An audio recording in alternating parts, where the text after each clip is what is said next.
Vibe Talks. Vibe Talks. More than just music. This is Danae Parrott, and today I'm talking with Jully Black about DiggsTown. DiggsTown is a show that showcases the African Nova Scotian experience with the historically Black communities of North and East Preston. New cast members have been added this season, including Antoinette Robertson and, of course, Canada's Queen of R&B and Soul, Miss Jully Black, who will guest star in the first episode of the new season. Jully, how are you? I am phenomenal. I am literally phenomenal. I haven't felt better in my heart, in my soul, in my mind, in my body, all the things. I'm happy. That's so good to hear, and we're so excited to have you. We're gonna get right into it. So the first thing we want to talk about is, how is this form of expression different for you? That is the acting as an artist. How does it feel for you? Is it as comfortable as singing? Do you feel a different kind of pressure? I think that every performer is a storyteller and can get into telling the truth, which is, for me, acting. So even though acting seems like you're becoming somebody else, what I quickly learned, especially becoming Nina Francis in DiggsTown, I have the opportunity to tell other people's stories through my vessel and really tap into emotions, tap into expressions that maybe Jully Black just doesn't have access to. It's an easier access point when you have empathy. So in my own life, I'm like, oh wow, we could see something happening on TV. It's like, man, you feel for them. But if you've actually experienced something like that, you have a different level of empathy. And so I was able to tap in that way. It's an expression that I love. I enjoy. I don't enjoy the memory work. I'm excited to get off book. Then once I'm off book, oh my gosh, it's just like a playground. Yes. And I was excited to see you in the coroner. And I was blowing up your spot, going, hey, you're in the coroner. And then I saw this ad for DiggsTown Season 3. You are guest star, and the role is Nina Francis. It is the title of the premiere, and it embodies a few critical, perhaps controversial issues like race and health discrimination. Tell me a little bit more about the character Nina. Yes, Nina Francis, married woman, 38. Hey, I'm gonna be 44 in 4 weeks. Holla. A family woman, has children, and a nurse. And so, the whole notion of the woman, the matriarch, still doing all the things, playing all the roles, taking care of the home. And, with this whole COVID outbreak, the crisis that's happening, and it's been happening all around the world, but in particular in Nova Scotia and North Preston, there was racialized, the Black women and men were racialized and, put in categories of being like hot spots and, stuff like that. So Nina, who was a nurse, I don't want to give the whole story away, but she was blamed for something. And it's, at the end of the day, there's a lot of shame. Like even right now, there's bullying around, are you vaccinated, are you not vaccinated? There's a whole, the conversation is kind of creating segregation. It's creating separatism. And so Nina, her story is so relatable and such a bridge. And I think that everybody, white, Black, Asian, South Asian, Latin, everybody's going to relate to this story. This production, DiggsTown, is promoted as the first with a Black TV show runner, which is Floyd Kane, in Canada, and explores Black experiences with social justice, and is also keen on the African Nova Scotian experience in particular. Do you feel that significance on set, and what does it mean to you to be a part of this television production? Oh my goodness, yes and yes. I have to give shout outs to Vanessa Antoine, our lead. She carries this show. She is, I believe, the first Black lead in a drama like this ever in Canada. And it's in season 3, which is a blessing. It's exciting. And so, on set, there was a lot of local actors, even background people. There was, local directors, Corey Bowles. It was just my goodness, what a director. And of course with Floyd actually taking me in his car on a Sunday to North Preston. We work Monday to Friday.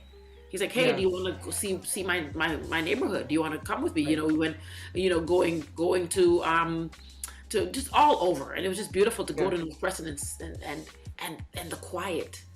And take it in. And just hearing the stillness and the country. That's what North Preston felt like. It felt like country, you know? Okay. Like, we have this in Canada? Like, this is, it was unbelievable. And it really helped to inform who Nina is and how I was able to really tell her story. Yeah, and it's a significant place in Nova Scotia, right? And so it's really cool, I think, that Floyd is from there. To inform the storytelling as well, right?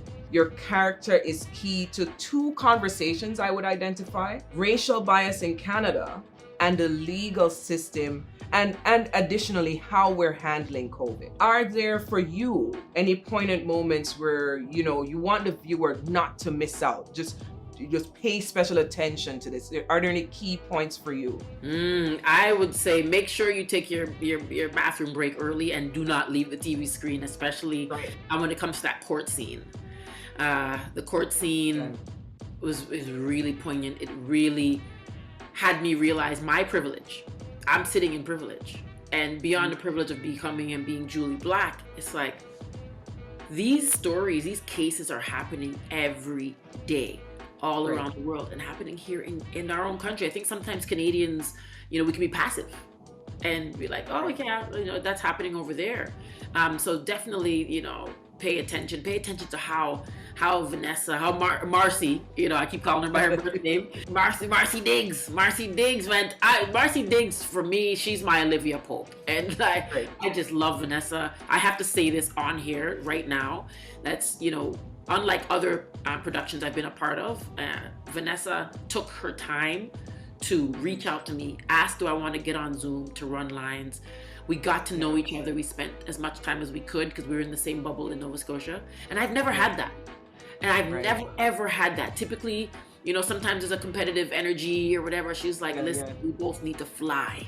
We both need to fly. And we're locked and loaded for life. That's my girl, We just had Mexican 2 days ago, Listen, and it's so important to see her dig. That's the dig in Diggstown, I confess, because she delivers in that court scene. And you're right, audiences should, you got to sit around and wait for that part. You can't move because you will not want to move.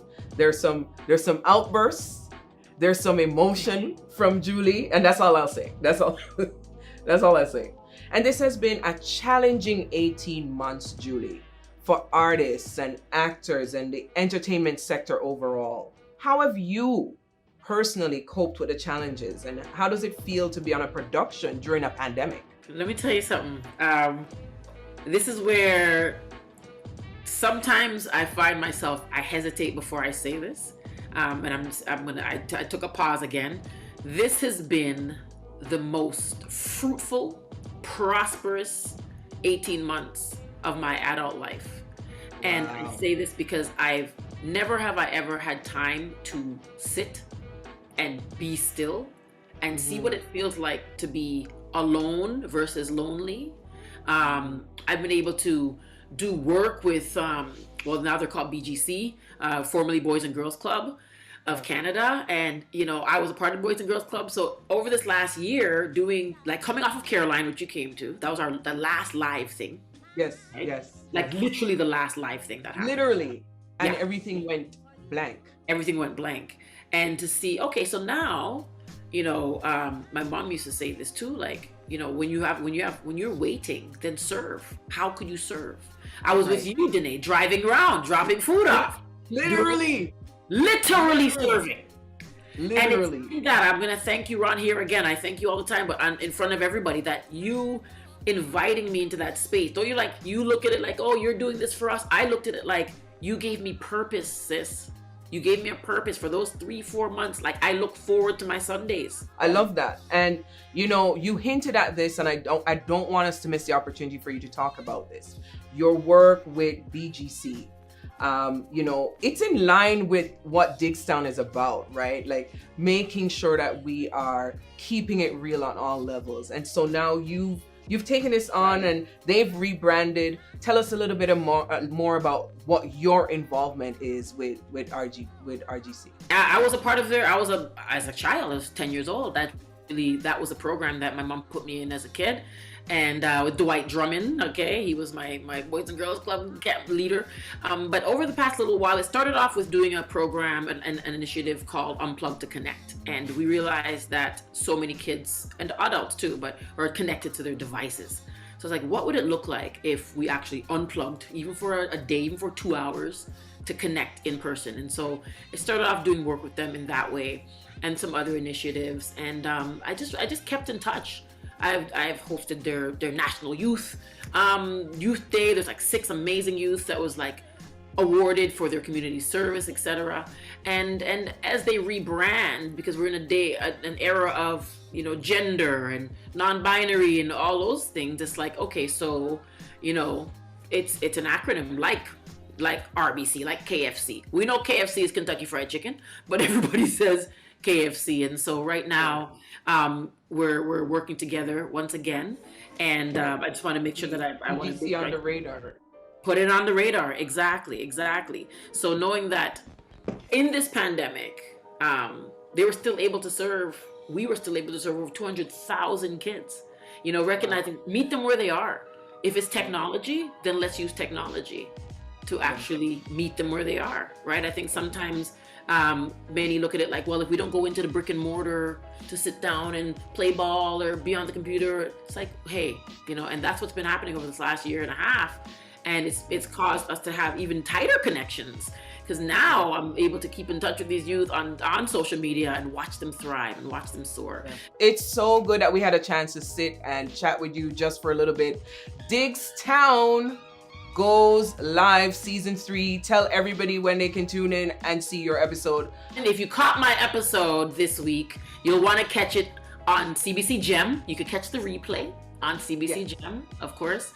But every Wednesday, support this form of artistry. You know, indigenous actors, black actors, white actors, Asian actors. This is the thing about DiggsTown. All covered, but written and created by a black man, Floyd Kane from Nova Scotia, every Wednesday night, 9 p.m.